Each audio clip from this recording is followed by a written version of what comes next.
HR issues can kill you. One complaint against your company can turn your world upside down. And you spend way too much time dealing with HR when you should be spending your time on making a profit. You should talk to Bambi. With Bambi, get access to your own dedicated US-based HR manager starting at just $99 per month. They get to know you and your business while providing HR expertise and the personal touch you need and want. They're available by phone, email, and real-time chat, so onboarding and terminations run smoothly. Team members reach peak performance, and your business stays compliant with changing HR regulations. And with Bambi's HR Autopilot, you'll automate important HR practices like setting policies, training, and feedback. HR managers can easily cost $80,000 a year, but Bambi starts at $99 per month. Schedule your free conversation today to see how much Bambi can take off your plate. Go to Bambi.com right now and type in Accelerate under podcast when you sign up. It'll really help the show. Spelled BAM, BEE.com. Bambi.com. Type in Accelerate.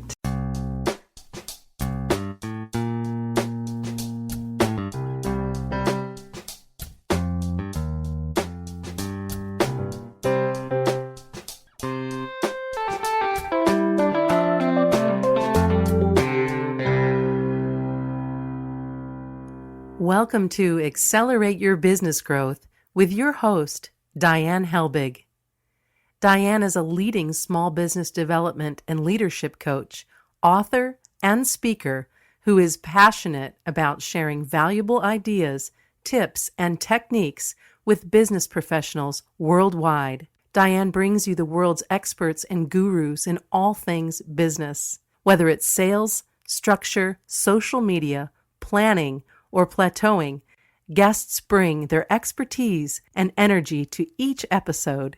When growing your business is your focus, Accelerate Your Business Growth is the show to listen to. Got a topic or guest suggestion? Let Diane know. The goal is to make sure you have the information you need to move your business forward. Thanks for joining us. Settle in and enjoy. Hi, everybody. Thank you so much for joining me. Today's podcast is sponsored by Audible.com.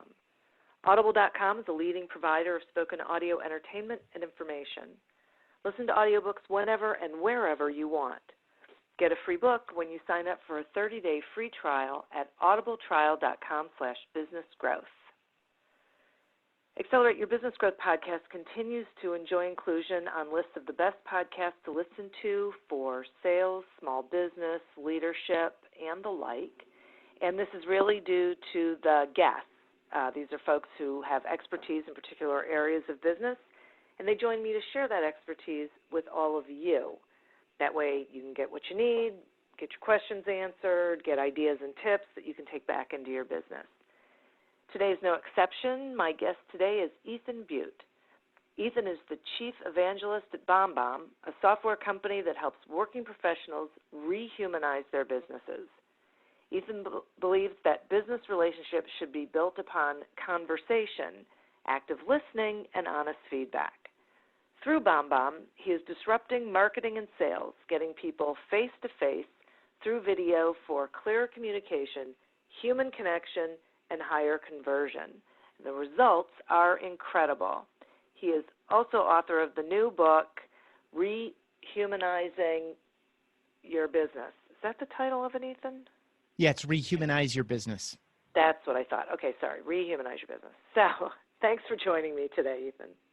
Sure. Thank you very much. I really appreciate you hosting this conversation, and I expect that folks will find a lot of value in it. Oh, I am sure of it. And I want to dive right in and have you explain to the listeners what the difference is between marketing through video and what you call relationships through video, if you would, please. Sure. I mean, a lot of people, when they hear video in a business context, they typically think of lights, scripts, editing, production, green screens, drones, maybe hiring out the work or hiring special skills into the organization. Like, this is the idea that video belongs in the marketing department or the production department or the creative agency or elsewhere. And you're typically thinking about, the old mental model of a television commercial or a movie trailer or a preview translated to the web is like a homepage video or a highly produced YouTube channel or these kinds of things, the type of video you might run paid traffic against. And what I've worked with thousands of people on over the past decade is a simpler, lighter use of video. Video is simply a container for your message. It's just another way to communicate anything you have to share. And so we hold all of the traditional thoughts around video that I just described as marketing through video. And it's great. We do marketing video.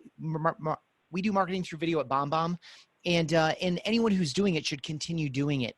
What we want to open up, though, is this opportunity to take a look at the traditional typed out emails that you're relying on every single day to communicate some of your most important and most valuable messages and say, would this be better if it was a little bit more personal and a little bit more human? Could I save some time by talking instead of typing? Would it potentially be more persuasive if I used my whole self, my face, my voice, my personality, my expertise, my enthusiasm, my sincerity, my gratitude, all these things that get stripped out of our messages when we go to the keyboard instead of going to the record button. So relationships through video is a lighter weight, casual, conversational use of this technology that we all have, right? We have these internet connected devices that with cameras built in, whether it's our laptop with a built-in webcam or whether it's our smartphone with these amazing, ridiculously high quality cameras that just keep getting better and better. We have the tools to do this. And so, we're on a mission to help people do it. This is so interesting for me. So one of the things I love that you just said was that video is a container for your message. It's just so great because what I realized from that is it is one method of relaying your marketing message. And what I also heard you say was there are so many other ways that video can add value to you building relationships with people in your business. Yes, absolutely. I mean, we can get into specific use cases whenever you would like. But let's stay where we are right now, which is everything you think you know about video is approximately true, but there's a whole missing element to the way you think about video if you think about it as something that you need to pay someone else to produce for you. Okay. This is great. So are there, well, I'll ask this question but later when I want to talk about use cases. Talk to me some about the difference that video makes for companies, not only in their sales and marketing, but in their customer relationship efforts. Sure. I'll talk about the customer experience as well as the employee experience. So great. At a high level, you're from a customer standpoint, right? You have this customer journey, customer life cycle, however you think about it or describe it. And it starts with, some level of prospecting and initial engagement, whether that's inbound or outbound, however that initial interest gets generated. You then need to educate people. You need to become the selected vendor of that product or service. They make some kind of initial commitment. They need to be onboarded. They need to start realizing the impact that you promised them, that is the value that you were going to provide.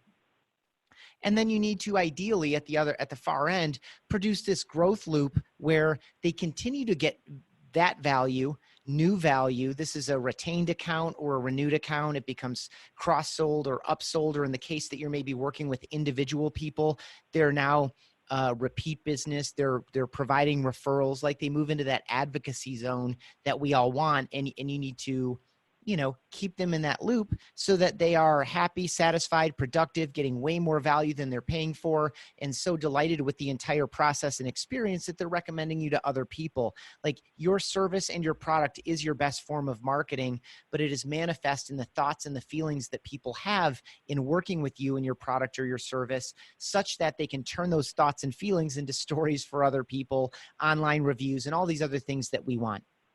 and that they want because you're doing a good thing for them. And so Right. when you think about that entire journey, there are opportunities to be more clear in your message. There are opportunities to have people feel like they know you before they ever meet you.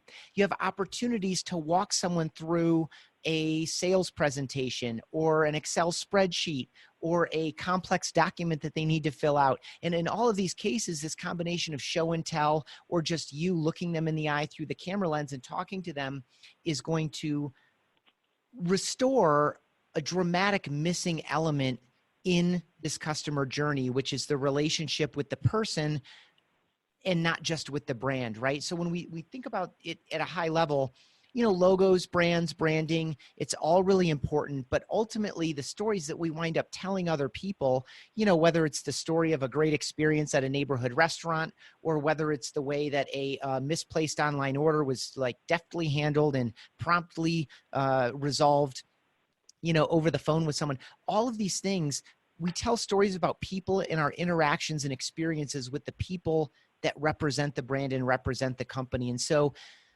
whether you're in a large organization or a small one, you're trying to recruit and hire and retain and engage and get great value from and give a great experience to, the best people for you and your business as employees as well, right? So you have that whole journey, which is, recruiting people to your organization, having them understand what value you need from them and that they might provide, becoming the employer of choice, getting them to commit to join you and your team, onboarding them, training them, developing them, having them grow in their role, grow into other roles, grow in their careers, such that they're recruiting other people to the organization and all these other things. It's the exact same thing as the customer journey.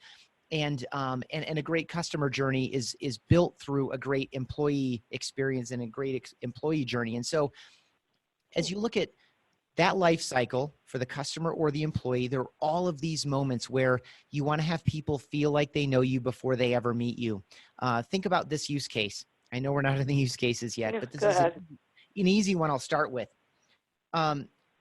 Someone reaches out to you and says, hey, Diane, I want to introduce you to my friend Tom. Tom does this awesome thing, and I think, it could be really good, a really good experience. And so Tom, when he hears this from your friend, I'll call your friend John in this scenario.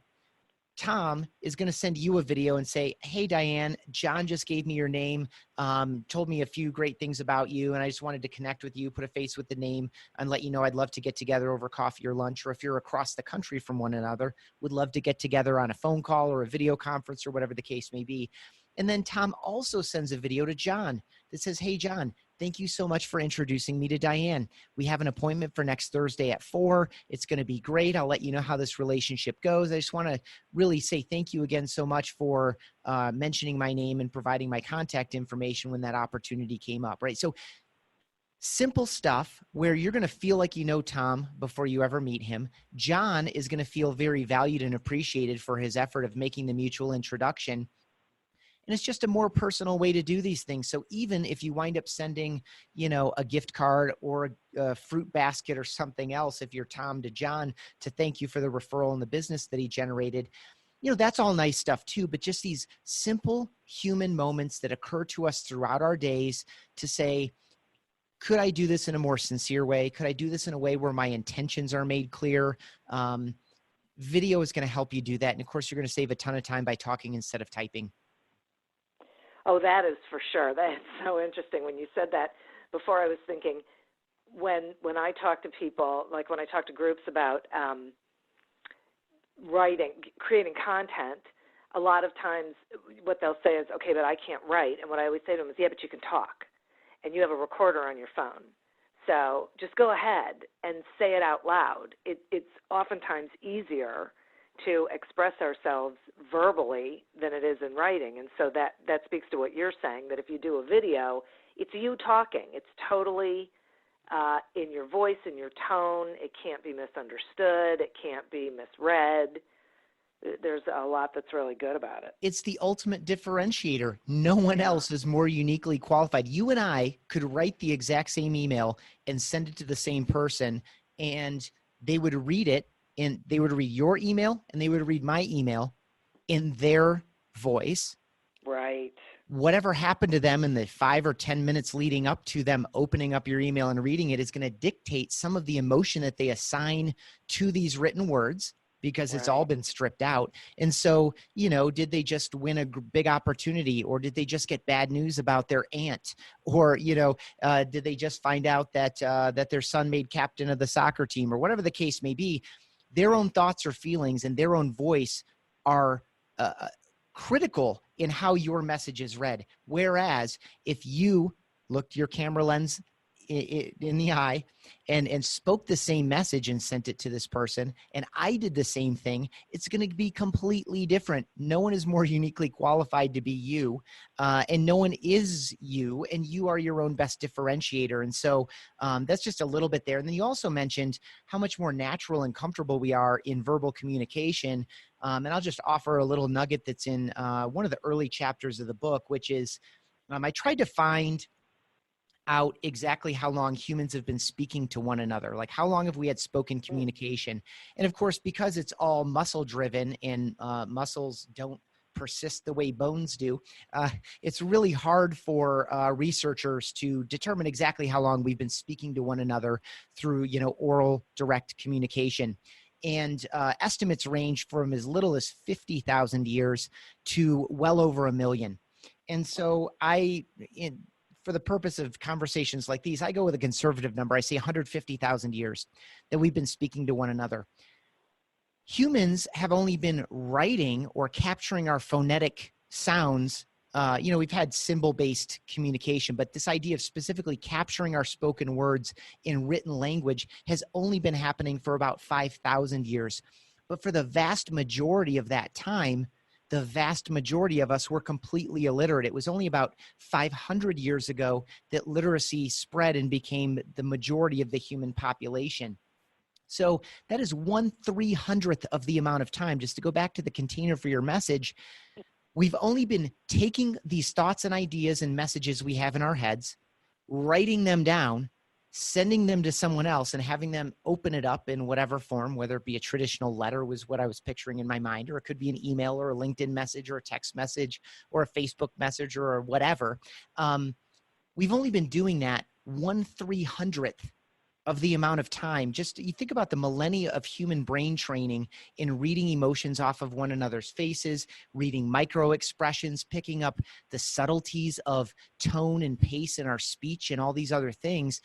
We have 300 times more training as a species, and those skills, of course, been self-selected. We're a social species, so the ones that allow us to do that more effectively are the skills and traits that continue to persist and get better and better as we continue to produce ourselves as a human species. And so you're exactly right. We are much more comfortable speaking than writing. Even a very good writer is going to typically be more comfortable and more natural and more effective in spoken communication. And you're also much more effective on the receiving end of it, of getting the message, intent, tone, and all these other things made clear, because we have all of this great ability inside us that is relatively uniquely human. Some other species have some aspect of this ability to read body language. We, of course, are the most developed at that. And we do it all without even thinking. We do it in fractions and fractions of seconds. And so you are exactly right. We're much more natural at it, both as senders and receivers of those messages. We're just more effective face to face. That's so interesting. It makes perfect sense when you say it. I had no idea, but boy, when you provide those numbers, it really is a dramatic difference in how we have learned to communicate over time. That's really something. I just read a really fascinating book called Humans Are Underrated. And one of the theses is by Jeff Colvin. I think he's a senior editor at Fortune. I think I got that right. But a very established guy, and wrote another one called something like Talent is Overrated, I think. But, one of his primary theses is that as more and more of our jobs, and by jobs, I don't mean our gainful employment specifically. I mean the tasks and opportunities and things we get done every day. As more and more of these jobs and tasks get assigned to dumb and intelligent machines, the skills that are going to become the most highly valued and the most sought after are these human skills, this ability to empathize, to connect, to communicate more effectively. And so the more we lean into ourselves and who we are, and the more comfortable we get in our own skin, and the more we celebrate and exercise and flex our essentially social interaction muscles, the more we're equipping ourselves to be effective in the future, because the skills that are going to be most highly valued from humans, as we start to divide, like humans are going to keep doing this, but machines are going to start doing that. Machines in all of their forms, whether they're, physically embodied robot type things, or whether it's just artificial intelligence across a network, analyzing data and making decisions and recommendations. As we start to parse that work out, we are going to continue as human beings, we're going to continue to need and want these things from one another. These, what we need and want more than anything else as a species is to be seen, heard, and understood. We want to be appreciated. We want to know that we belong. We want to know that we're accepted, and all of these other things. And so the more we're able to let people know that, and the way we're able to make people feel that way, the more effective we're going to be in getting all of our jobs done. And so I'll just toss off another quick use case here. Imagine you are a mid to high level manager, VP or something in a medium to large size organization. And one of your mid-level managers tells you a nice story about Sue. Sue had a really great week. In fact, Sue had a really great month. She's going above and beyond. She is exceeding all of her goals. And you hear this in passing in a meeting. And instead of just letting that go and saying, gosh, my mid-level manager is paying attention and doing a good job with his people, and that idea that, Sue is doing a great job is a nice thing to know. You could just take that and walk with it and know that and make some inferences and stuff about it as a leader. Or, at the end of the day, or at the end of the week, or at the beginning of your Thursday morning, you could take 10 minutes and just send videos internally in 10 minutes, you can send 5 of these truly personal videos, or 6 or 7, depending on how short they are.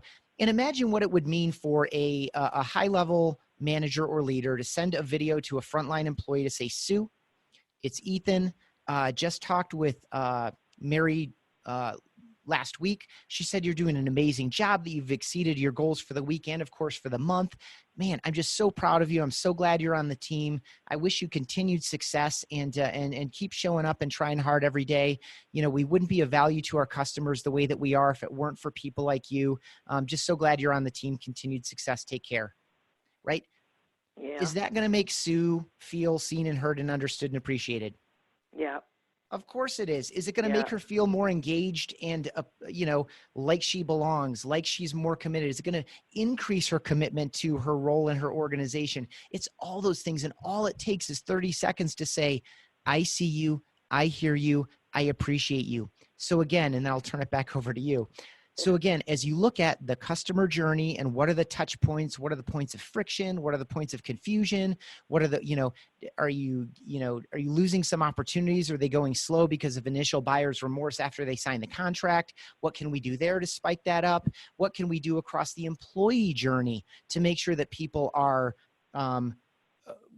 properly oriented, properly educated, properly coached, developed, trained, managed, and propped up so that they can be their best selves on the job? You're going to see moments like those where that little human touch that I know personally, this is a confession for me. I think these things periodically, and I very often don't act on them. It's this fleeting thought. And because I'm not writing it down, it goes away. And that person never knows how much I appreciated that effort, or how proud I am of what they were able to achieve, or the effort that they made. And even if they failed, they made a great effort, and you need to prop that up. And so we need to take those moments and celebrate them. It's going to make us more satisfied and more successful in our roles. And it's going to help other people, customers and employees, feel and be the same way. So I love these examples. I think they make so much sense to me. And a thought, unfortunately, I will say, that popped into my head was the person doing the video has to authentically and genuinely feel what it is they're saying. Like, they can't do it because someone told them that's what they should do, because that could backfire. That is a great, great observation. You're 100% right. Like, one of my more flippant or, quip type things that I'll offer from time to time is if you don't sincerely believe in your product or service, or the opportunity that you're presenting to whoever you're talking with, don't send a video, because that lack of sincerity will come through and it will actually be a detriment to the situation. So you're exactly right. This is about authenticity. It is about sincerity. And so if you're, I mean, you can't, I mean, we shouldn't be expressing things that we don't honestly feel anyway in any form. But again, because of our ability to read micro expressions off other people's faces, any kind of disconnect between your sincere thoughts and feelings and the words that are coming out of your mouth, even if someone can't articulate it, they will feel it. It's one of those things. I mean, Diane, when you meet someone new at a networking event, within 3 to 5 seconds, like, I got a good feeling about this guy, or gosh, I'm not so sure about her. Like, we have these instinctual things. It's the same thing in video because it's a much more rich and complete piece of communication. And a lot of that is driven by some of that micro expression, tone and feeling that we get even in the absence of the exact words that are coming out of someone's mouth. So you're exactly right. Yeah, thank you for that. It's something that worries me about people is that they hear these ideas and they think that sounds like the latest and greatest, and on, and they don't really embrace the value. They don't really hear what you're saying. You, Ethan, are saying about how valuable it is and what a game changer. I mean, these examples that you're giving, the impact, it's a small thing that has a huge impact, and it's not hard to do, as you've said, but the way that it is received on the other side is dramatic. Right. And it doesn't all have to be this gratitude, sincerity stuff that I'm talking to, although it's a great use case because it does capitalize on the emotional component of it. It could simply be educational as well, right? So if you're listening to this podcast, you're like, okay, this is kind of interesting, but I don't want to send a bunch of truly one-to-one videos throughout my day. That's fine. You're obviously missing a pretty great opportunity. But here's another thing you could do. You could think about, the 5 to 10 most common questions that people tend to have at this point in their relationship with you. It could be right out of the gate, or it could be at the point of commitment and you're onboarding them. Of course, this could be customers or it could be employees. Like, write down the 3, 5, 7, 12 most common questions you get and just record short videos about each one of those. And then you could do a variety of things with that. You could make a YouTube channel out of it. You could make a series of blog posts out of it and embed the videos. You could make a drip automation sequence where you say, hey, Diane, now that you're signed up as a customer with us, we're going to send you 7 videos over the next 2 weeks. They're going to answer all the most common questions people have so that we can get off to a great start. And so you're kind of preemptively doing this more, it's still human to human, but instead of recording one video for one person at one time and doing that over and over and over again, you record the video once and you set it up to automatically answer that question preemptively. Or the other thing you could do with it too is it just sits in your video library, and anytime someone reaches out with that question, you can say, hey, here's a video I recorded that's going to answer the question. If you have any more about that, I'd be happy to jump on a phone call. But first, check out this 2.5 minute video where I speak very specifically to this question or concern or whatever.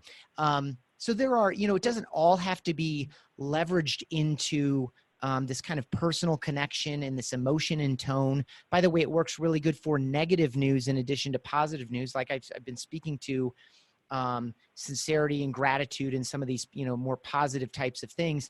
You can also share bad news with people, apologize through video, where they can see and feel your sincerity in that message. And then with bad news, which is psychologically more compelling to us than neutral or positive news, it takes longer for our brains to process bad news. And so a lot of the time, when we have bad news for a client or bad news for a team member, we typically do that if we're doing it, when we want to have some courtesy for them, we typically do it face to face. There's nothing worse than, typing up some bad news and sending it off to someone and just kind of leaving them with it. Ideally you'd get them on the phone or get in the same room or something like that. But when you're doing it synchronously, right? We're meeting at 1:00 and we're going to go through 2 or 3 things. And one of them is going to be a piece of bad news.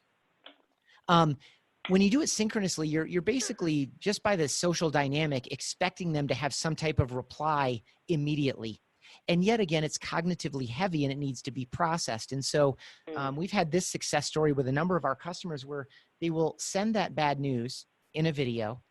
They'll get the email open alert, they'll get the video play alert, and then they'll get a return phone call in that person's time, like after they've had a chance to think about it. Or maybe they'll just get the video play alert, give them 15 minutes or half an hour, and then reach out directly by phone. And in that space, you're creating the opportunity to have a more constructive conversation when you are in synchronous direct communication, because they've had a chance to do the processing on it and think about some of the, is there a silver lining in this bad news? What are some second or third order consequences of this bad news? They're not discovering all of these in the direct conversation. They've already had the chance to process some of this stuff, so you can have a more productive, more constructive conversation. And so, there's a lot here. No kidding. Detail and complexity. Again, I already mentioned some show and tell type stuff. It doesn't all have to be you're doing a great job, keep it up type stuff. Yeah, right. This is really fascinating to me. And so I think I might know the answer to this, but I'm really curious what you think. I am finding more and more that the people are relying really heavily on email and not on direct communication. And I'm wondering if you have a sense of why that is. Why are we defaulting to something, A, that is harder for our brains to do and not as effective? I think because it's easy.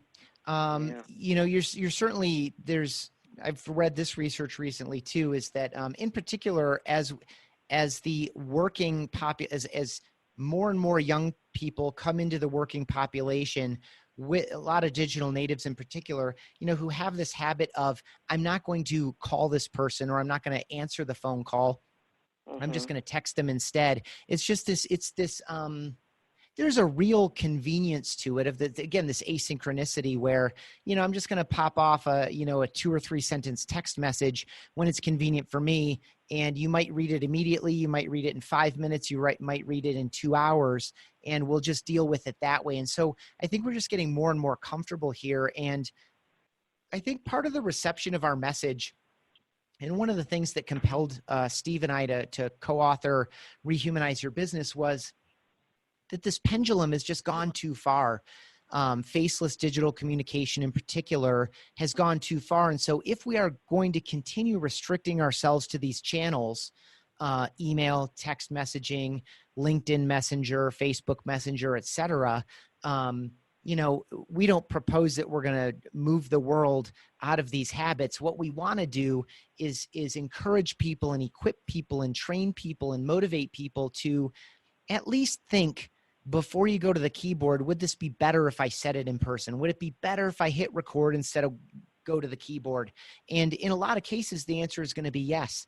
And so if we can just make some of these channels a little bit more personal and human again, that we can kind of restore that pendulum swing back. And in fact, maybe that habit of simple personal videos in these channels will be turned into other behaviors as well. When you do feel, this is another interesting piece of research. I wrote a blog post where I kind of ran one guy's article against another gal's article. I have a couple blog posts, and one of the guys was working on his doctorate at Harvard Business School in organizational communication. He had done a bunch of research in email in particular, and how we're overconfident about our ability to use it effectively, the anxiety we feel, how much we work to perfect our emails, right? Like, you might write a 2-paragraph email and you might spend a half hour doing it because, if you backed out and looked at all the words you wrote and deleted and rewrote and deleted and rewrote and deleted, it's actually a 20-paragraph email,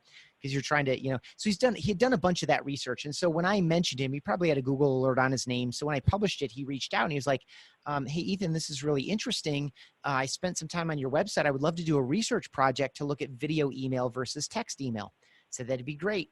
And so as he was trying to determine the methodology for, what did he want to get at and how is he going to get at it? he thought it'd be helpful to talk with some of our customers. So I got him permission and contact information for, 15 of our customers or so. And he went out and had all those conversations. And then we got back together and he said, I heard a lot of the things you told me that I would hear, things like I get more replies and responses. I get more referrals. People feel like they know me before they meet me, and these other types of things. He said, but I also heard something you did not tell me that I would hear, something that I was not prepared to hear, which was that not only does the recipient of the video feel closer to the person who recorded and sent it, the people who are recording and sending these videos report feeling closer to the person they're sending it to.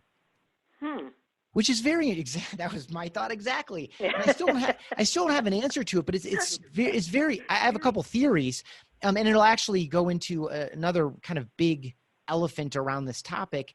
But just this idea that looking the camera lens, looking at the person through the camera lens and maybe imagining him or her, and speaking directly to him or her makes you feel closer to that person, even though you don't see them or hear them. It's obvious that someone who gets a 35-second video from you and spends 35 seconds as if they're across the table over coffee or lunch from you will feel a little bit closer to you, more psychologically proximate to you, even in the absence of physical proximity.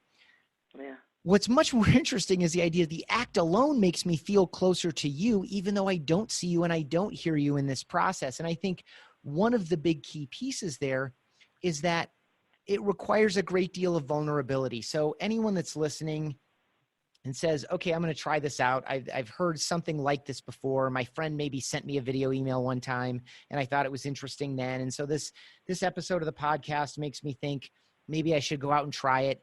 You're going to go out, you're going to open up your webcam in Zoom or BombBomb or, any of the variety of places you can record videos and, or have video conferences in the case of Zoom.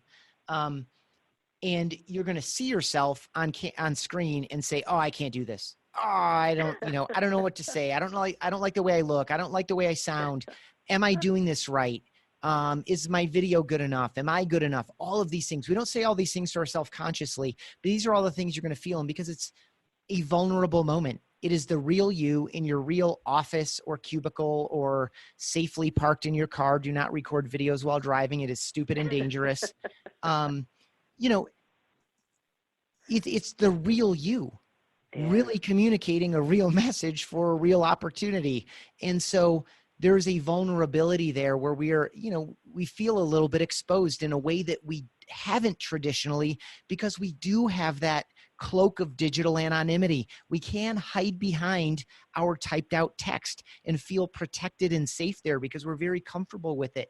And so this idea of opening yourself up to judgment and rejection, which you're not thinking these things in your head consciously, but this is that deep old lizard brain, 150,000 years of experience talking to one another. It's this, all I want is to belong. And so if I put my real self out there, am I good enough? Is someone going to judge the way I look? Is someone going to judge the fact that I stopped and restated myself? Which, by the way, we do in conversation all the time. I've misspoken several times just in this podcast alone, but you keep going. And so, but we've trained ourselves to expect perfect in our digital communication because we can control the heck out of it. And so, if you follow, I don't know if you're familiar with Brene Brown's classic TED Talk on vulnerability, but if you walk her logic out, connection is the highest order of human being, right? We're here to be in connection with one another. That requires a great deal of vulnerability and courage. Part of that vulnerability involves letting go, as specifically letting go of control and ultimately letting go of our expectation of perfection from ourselves. And it's the same way with these videos. And so this is not about being perfect. Marketing through video, yeah. You want to write a really good script. You want to edit it. You want to bounce the script off a couple other people. You want to shoot that line 2 or 3 times so that it lines up nicely with the line before it. You can control all that stuff. That's not what this is about. This is about you being more of yourself more often for more success in your role and a more satisfied work experience. I love that distinction. That is great. It's so, this, but as I've said a couple of times, it fascinates me because we're talking about this, and I'm thinking, I think part of the reason that the person doing the video feels more connected to the person they're sending it to is because they are actually speaking to them. Like when you speak out loud to somebody, you have to think about, you almost picture them in your head. And I think it's different when you're writing something down. I think that's so automatic that we don't feel it like we do when we're speaking. It's just my guess. It's definitely in that zone, and to the recipient of a typed out email, we lean on some research in the book on this too, is that you're essentially dehumanizing yourself when you type up and send a message, because the recipient does not assign those written words to a human. Our brains don't do that automatically. Oh, It's really? so correct. And so there is something in this interplay that is like you described that I think that affects the sender. In addition, because I hesitate to use this word because I'm going to use it anyway. As you perform this message, and the reason I hesitate is because we already talked about you have to be sincere and actually have to feel it and believe it. But as you express that with your full self, you're wrapping yourself up in those thoughts and feelings in a way that you're not when you type it up. It's funny. Some of the examples that we share when we're doing like webinars or stage presentations, we'll show a video. Like we have this couple that work up in Minneapolis. They're both real estate agents. It's a husband and wife real estate team. And they do happy birthday videos. They do truly personal one-to-one happy birthday videos for all the people in their database, all of their past clients. And so they have a lot of fun with it. Sometimes they'll play instruments. Sometimes they'll, they just have fun with it. And it's just who they are. And it's wonderful to watch them do it. But one of these birthday videos, they shared the reply back because it was so good. And there were like 16 exclamation points. 2 of the lines were in all caps. There were 2 smiley face emoticons in there, and a line that was something like, you both were having so much fun. It made me smile too. And just really wonderful. And so when you think about that type of reply, when someone uses multiple exclamation points, all caps, little smiley face emojis, all they're trying to do is capture and return the energy that you experienced in recording and, containing that message and sending it over. They experienced that with you upon receipt. And the best way that they could reply was to overload that typed out communication with things that tried to replicate, that positive energy and enthusiasm that you sent over that they were able to experience with you. And so they're trying to reply in kind with their own version of it. But just that microcosm here shows the limited nature of our typed out communication, because we have to kind of like really push the boundaries and push the rules to even try to emote at all in our typed out emails. Right. Yeah, it not only is it difficult to do, but we run the risk that it is heard differently. There are so many times where someone will send me an email they got, and they will say, how do you read this? Like, here's how I'm reading this. Right. And I'll read it totally differently and think, wow, where are you coming from on that? Because I'm not seeing that at all. And it's probably not where the person was even coming from to begin with. It loses so much. Yeah, it really does. And again, just a quick drive-by in emojis and emoticons. I know there's some debate as to whether or not it's sufficiently professional for our, our business communication. But, I think it's become standardized enough, and I'm seeing it more and more often, and not just from brands, but from individuals. But there's a piece, gosh, it was maybe 2 or 3 years ago, like a pretty big study about the variability in emojis and emoticons and the way different hardware and software situations treat the same emoji. So if I text you from my iPhone to your Android, and I'm on the newest operating system of iOS, and you're on this version of Android instead of that version of Android, the emoji is going to look different. The net result was that emojis are more confusing than they are helpful. And so, even when we try to, if you're wondering, is this person being funny? Are they being serious? Are they being passive aggressive? And so you show it to your coworker, and they're like, I don't know, I think maybe passive aggressive. And you're like, I think they were just being funny. Emojis are not going to resolve that. Yeah. Right. Right. Exactly. Just say it. Okay. Yeah. And not all the time, right? Like you need to pick your spots. And so you just to walk out a few more use cases, obviously early on in a sales process or in a relationship, with a customer or an employee, project and process updates. So if you're working on something, whether it's internal or whether it's with, two clients on the client side, and then two people over at a third party that's in your kind of business ecosystem that's also part of this project or process or whatever. Let's say there's 6 or 7 people involved. How do you keep everyone updated on a consistent basis to make sure everything's moving forward properly, all the forms are being filled out on time, that everyone knows what's going on? Well, there are a lot of ways to do it, and we've come up with ways to do it. There's software that we can get people to log into, and obviously you're going to do live meetings and maybe remote meetings. You're going to do conference phone calls or conference video meetings, or there are a variety of ways we can do these things. But what a number of our customers are doing is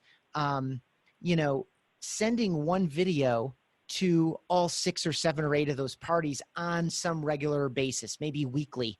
And it could be right after, the weekly meeting on the project, but you're highlighting the most salient points. You're getting people updated. You're doing reminders of next steps and assignments.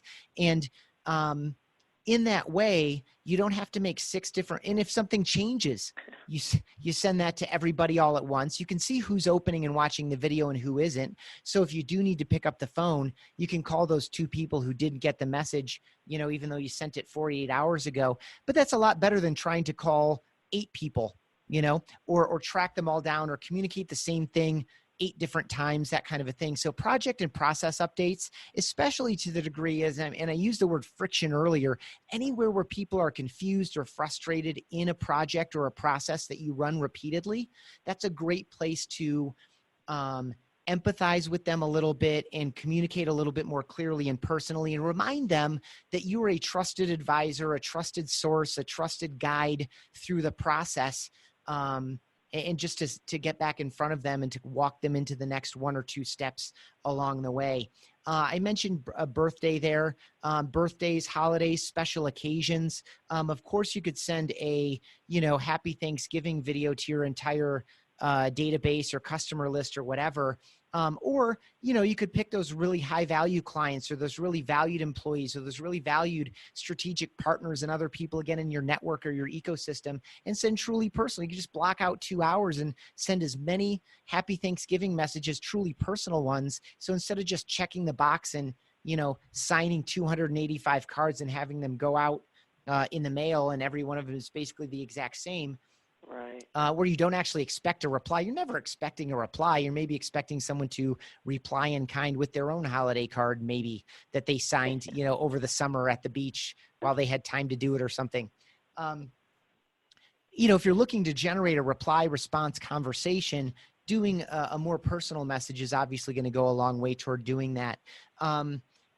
I already mentioned internal communication. That's a great use case. Invitations, if you're inviting people to webinars or presentations or special events or those types of things, a video will communicate, sales. And we're all in sales, by the way. We got an endorsement on the book from Daniel Pink based on our use of his arguments and research into Sell is Human, which he found compelling. And he actually argues for video in that book. Nice. We're all in sales regardless. So if you say, I'm not a salesperson, okay, I'm using sales in a general sense of, connecting with people and influencing them and informing them and educating them and persuading them and presenting opportunities and moving those forward. We all do that all the time. And so you use sales as the transfer of emotion. And so you use the video to communicate the value and energy and interest and the reason someone would want to register for the event or show up for the event. And then you use the body of the email for the link to the Evite or the link to the webinar registration, date, time, location, details, and those kinds of things you don't need to put in the video. But that's another one that's really easy to do. And that'd be a mass opportunity, right? So if you're with this in theory and in concept, but you're like, I'm not going to send one-to-one videos, that's an easy mass use case that probably comes up, monthly or so in most businesses. So that's just a handful off the top of my head. Did any of those, Yeah. did you like any of those, or do you have any of your own that we should discuss? I loved all of those. I think those are great. And it does get your mind going with, what could I be doing with this? Like, I could see people, like business coaches, after the first engagement, sending a video, just like checking in with their client, maybe recapping some of what they talked about. It sort of feels endless to me. Yeah, that's a really good one. Excuse I'll give you, I'll talk a little bit to that one and give you another one that's related to it a little bit upstream. So I can't believe this one didn't come to mind, because it's one of my favorites, because it is where we are really moving the needle in people's businesses. And this one is before and after appointments. Yeah, Right. I could So see that. you set an appointment, whether it's phone call, in person, video conference, whatever.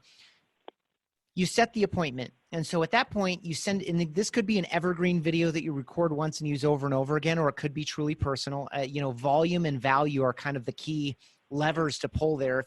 If you're setting dozens and dozens of appointments, maybe this is going to be automated, but if you're only setting a handful and they're high value to you, I think you maybe do it truly personal. And that's those are the levers that you pull in any situation. I would challenge you, by the way, if you're listening to this and you like these ideas, and you start to say, well, that's not scalable, I'm going to do that automated. I would challenge you to do it in an unscalable, truly personal way for a week or a month, and really create that pain and find out, is it worth it to do it truly personal before you go to the automated situation where you record the video once and it automatically goes out. Anyway, after you set the appointment, you send a video and it says something like, hey, thank you so much for your time on the phone. I'm really looking forward to our appointment on Tuesday at 5:00. My team and I are already preparing for this meeting. We're going to have a really great plan for you. If you have any questions in the meantime, reach out and let me know. Take care and see you on Tuesday. Or if it's automated, you just leave out the Tuesday at 5 and you include that in the text down below. You maybe repeat that in the text down below regardless. And that's a good one. We were working with a franchise sales team for one of the biggest, it's all consistently a top 10 franchise in, the people that rank franchises. And their franchise sales team of like 24 people started using video for that step. And they were able to increase show rates on their appointments from 58 to 72%. That's a 24% lift. So if you think about all of the downstream financial benefits of having people show up to the meeting in the beginning, right? Like if you think of it as, leaks in the bucket or holes in the funnel or whatever the case may be, if you can harden that step early in the process, and you harden the step that's upstream of that, which is, getting more replies and responses to your initial emails, think about how much you're adding to the downstream benefit. So that's a good one. But the one that I love even more is the one that you were speaking to in a way, which is, I'll do an extension of it to get to exactly where you were.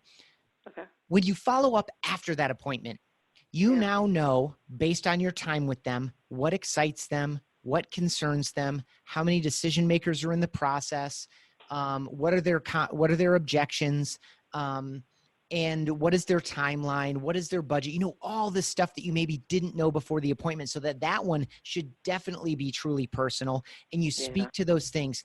Hey, I wanted to thank you again for your time today. Really valued that 45 minutes. I think it was a really productive meeting. I hope you feel the same way. When you told me that XYZ, I know that's of a great deal of interest and excitement to you, and I'm excited about that as well. And I know we can capitalize on that for you. And I know you're also concerned about this, that, and the other thing. And I just want to remind you, unique value, unique benefits, specific ways I'll overcome the objection, and here's the next step. As I promised, I'll be back in your inbox by the end of the week with the full formal proposal that you can send over to Tina and Jeff, because I know they want to weigh in on it as well. Take care. Have a great day. And so this ability, again, letting them know that you see them, you hear them, you listened, you processed it, you were able to pick up on their excitements and concerns, you have solutions to their concerns and objections, and that you're going to do the things that you said you were going to do. And then, of course, you actually have to do those things as well. That it's just such a winning play, especially in a competitive situation. And then going to your kind of business coach situation, it's a great follow-up to an appointment, like a one-on-one meeting where, this could just be 60 seconds, 90 seconds, where you just reiterate the most important points that came up in the conversation. You get their commitment again on the next steps, because so much of what you're doing as a coach or a consultant is accountability. I think Right. so many of us know basically the right things to do. Yeah. And you can add additional value, additional ideas, tweak those ideas to be perfect fit for this client and their situation and their business or whatever. But a lot of the value that you're bringing too is in this accountability piece, which is, I told her I would do it by fill in the blank, right? And so the video piece is a follow-up to these in-person appointments. It's easy to walk away from the appointment, but when you're in my inbox reminding me of what I told myself and what I told you I would do, and you're saying those words back to me, it's just this additional layer of commitment that assures people, kind of honor their commitments to you as the coach and honor their commitments to themselves as leaders and business owners and people who are investing in their success. Well, for sure. And I just thought of another one, and we don't have time for me to say it. So I'm probably going to have you come back at some point. So I will drop it briefly, and then I want you to tell the listeners how they can find you, how they can learn about BombBomb and, get your book and all of that as we come up on the hour. But my thought when you were saying that was, when you walk away from a meeting or you haven't talked to somebody in a while and something occurs that makes you think of them, you could use video there as well, as opposed to writing them a note or an email or clipping a picture of whatever it is and sending it to them. So that was my other one I thought of while you were talking. So, Ethan, thank you so much. I loved this conversation. Will you please tell the listeners how they can find you, the book, your company, all that fun stuff? Sure, absolutely. Thank you again for hosting me. I'm glad. This is just about being a better human and being in better relationship with the people that matter most to our success. And so it's a fun conversation to have, and I appreciate the engagement on it, and I hope folks enjoyed it. Again, my name is Ethan Butte. Last name is Beute. You can hit me up on LinkedIn. Add a note. That's always helpful. You can email me directly. It's just Ethan, ETHAN, @bombbomb.com. BombBomb.com is our website. It's BOMB.com. And you can learn more about what we're doing, make it easy to record and send and track videos from our web app, from our mobile apps, from Gmail, Outlook, Salesforce, and a number of other platforms as well. Our whole goal is to get you face-to-face with more people more often, because you are better in person. And when people say yes, they say yes to you. We wrote the guidebook to this. It's based on a decade of experience in working with well over 40,000 people around the world in a wide variety of roles and industries on building this movement. The book is called Rehumanize Your Business. It's a #1 bestseller on Amazon in business sales, business communication, customer relations. So if you just search Rehumanize Your Business at Amazon, or if you want to go to BombBomb, BOMB.com/book, you can read more about it. You can see Dan Pink's endorsement and some other nice words. You can kind of see what's in the book in a way that you can't just by looking at it at Amazon. So if you want to learn more about the book, audiobook just released recently too. So if you prefer to listen rather than watch, because as a podcast listener, you may be a book listener too, you can do that. Terrific. Thank you. I appreciate it. And listeners, I appreciate all of you. My suggestion is that you get on this kind of thing and check out BombBomb and make some decisions about ways that you can use video to rehumanize your business, get in better contact with the people who matter to your success. I would also like to thank our sponsor, Audible.com. To get a free trial of Audible.com as well as a free audiobook, go to audibletrial.com/businessgrowth to sign up. As always, continue to prosper and be curious. And until we meet again on another episode of Accelerate Your Business Growth, goodbye and good day. Imagine how fast we could solve the world's biggest problems if more SaaS startups would gain traction sooner. Welcome to the Tech Entrepreneur on a Mission podcast. This podcast is dedicated to sharing experiences from B2B SaaS CEOs who are going above and beyond to deliver change that is noticed. You will hear their secrets and learn what is required to build a SaaS business that the world starts talking about and keeps talking about. and how to overcome the roadblocks to do so.